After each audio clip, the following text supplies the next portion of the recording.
how you can do that for yourself. But the first thing that I would recommend for people to do is raw food, raw, organic, vegan food. But not any raw food, because like if you eat nuts, a lot of nuts, or a lot of fruits, for example, when you have cancer, it's not going to work. You have to have a specific organic, vegan, raw food. And then I would also recommend Kangen water, which is alkaline water. It's a machine that makes alkaline water that's also very good for reducing the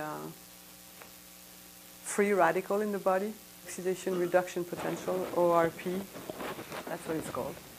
And people heal from cancer just drinking a gallon of this water every day, because cancer is very acidic and this water is very alkaline, so it neutralizes the tumor. So when you say people heal from it, what sort of track record, how do you verify that, or how do you know that? Well, with alternative therapy, there's no clinical trial usually, so there isn't like a big trial with thousands of people approved by the FDA and all that stuff. Those trials cost millions of dollars, so usually you never get a clinical trial. But you get lots of people that heal from it, and it also is very well known that cancer is acidic. That's a scientific fact. And it's well known that alkaline substances neutralize acidic substances. So for example, there's an Italian doctor that has shot baking soda inside of tumors. And baking soda being very alkaline, it kills the tumor practically instantly, because the tumor is very acidic.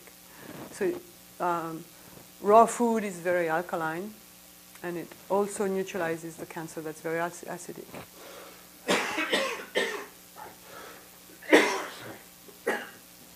Okay. So let me ask you, there are these alternatives, and there's lots of them, and so how does one know which ones are valid and which ones are not valid? Well, first of all, there's a lot more now than there were 10 years ago. So that's a great thing, because I know a lot more now. And like if I had cancer now, I would do very different things than I did then.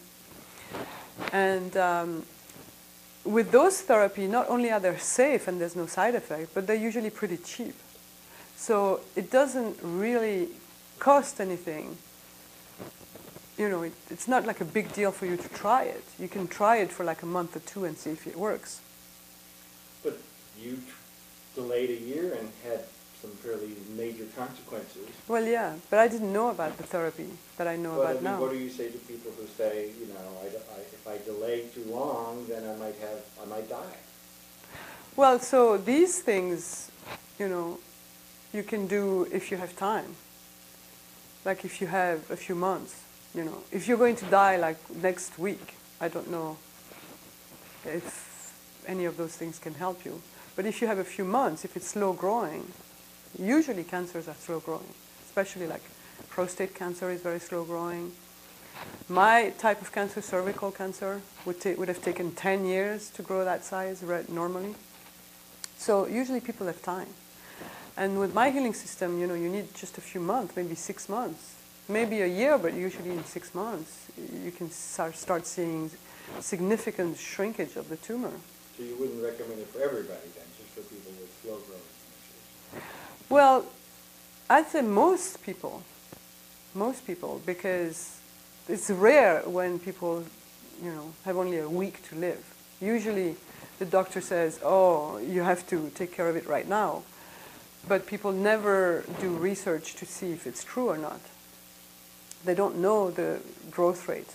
Doctors usually don't talk about growth rate because they want you to do the operation right now. They have to make the yard payments, and that's very important for them. And they have to make it every month. So they have to have you get the operation tomorrow, not next year. Do you think doctors are unethical? I think doctors, are business people, and they have very high expenses. They have very high lifestyle, so they have lots of expenses that they have to continue paying for every month. So drug companies are telling them that, you know, if they sell a lot of drugs, then they'll get big bonuses, they'll get this and that. I mean, you know, it's very, very money-based. When I go to the doctor, I feel like I'm being pushed, like they're pushing drugs, they're pushing PET scans, they're pushing mammogram, they're pushing all kinds of stuff on me, you know. And I have to say, no, thank you, no, thank you, no, thank you, no, I won't get a scan, no, thank you, I'm not going to take medications right now. You know, constantly, they want me to do all these things. But, you know, even though the blood work is perfect and everything is fine. So what do you say to maybe the skeptics out there who, you know, have doubts about alternative approaches? Well, the skeptics, usually it's very hard to change their mind, you know. What they can do is read books like Racketeering in Medicine. But the skeptics, I don't think that there is a way to change their mind. They can read the book I'm going to write. But a skeptic will not believe anything I'm going to say. So it's probably better for a skeptic to just do the regular treatment.